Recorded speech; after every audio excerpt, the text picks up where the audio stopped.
I'm Steve Mann, and this is Paper Classroom.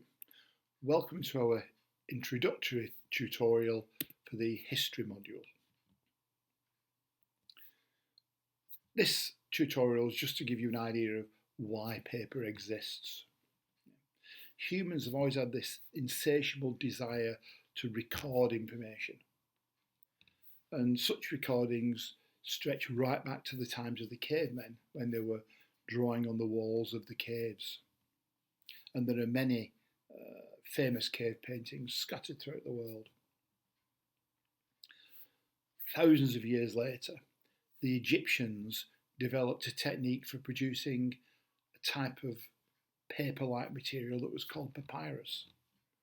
They took the papyrus plant from the edge of the River Nile with its very thick stalk, sliced the stalk, layered it just like layering plywood, wet it, beat it with sticks, and the material sort of fused together when it was laid out in the sun to dry.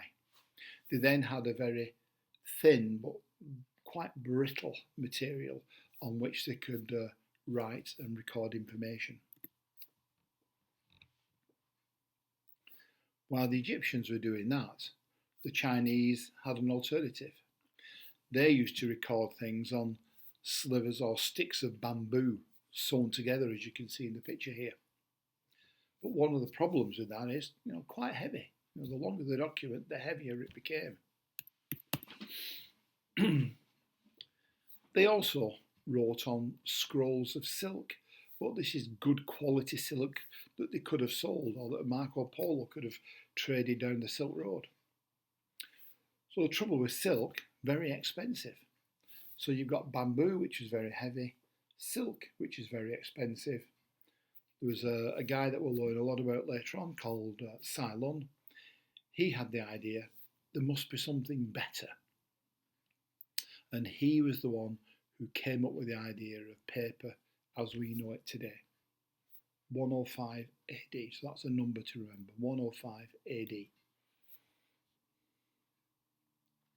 Meanwhile, in Europe, we didn't have the papyrus plant, we didn't have bamboo, we didn't really have silk, and we were still recording things on animal skins.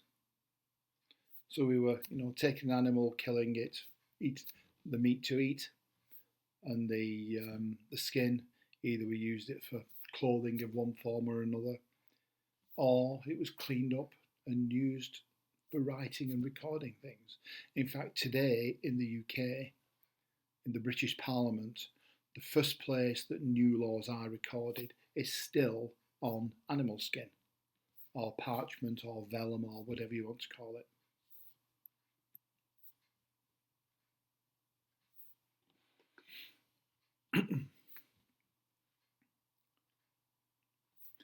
Paper has a myriad of uses. The first one that you can see here is obviously for communication. It's used for packaging. It's used for hygiene purposes, not just for toilet roll, but kitchen tissue, facial tissue, wipes.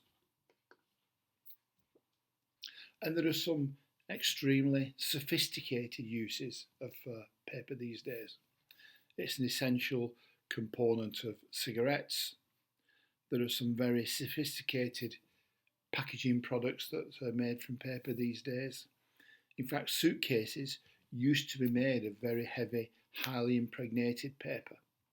Then it became fashionable to make them out of plastic and metal, and now there's a trend back to making them out of paper again. Paper is also used as a form of filtration media. In this case, it's a tea bag, so we're keeping the tea leaves separate from the flavour that comes out into the cup. But there are other similar applications: coffee filters, the bags in vacuum cleaners, paper air filters in your car. And of course, there are some very high technology applications to paper, things like pregnancy testing kits. And of course, paper is one of the best mediums for storing DNA.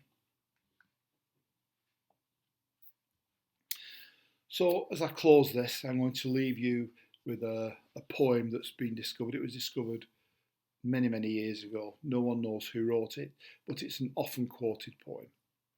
So, rags make paper, because in those days paper was made from rags rather than from trees or from recycled fibre as we do now. So, rags make paper, paper makes money, money makes banks, banks make loans, loans make beggars if you can't repay it, and beggars make rags. So we're back to the beginning. Well, I hope you've enjoyed that little poem. I hope you've enjoyed this little video tutorial. And thank you for watching. Please enjoy our other videos. Give us some feedback.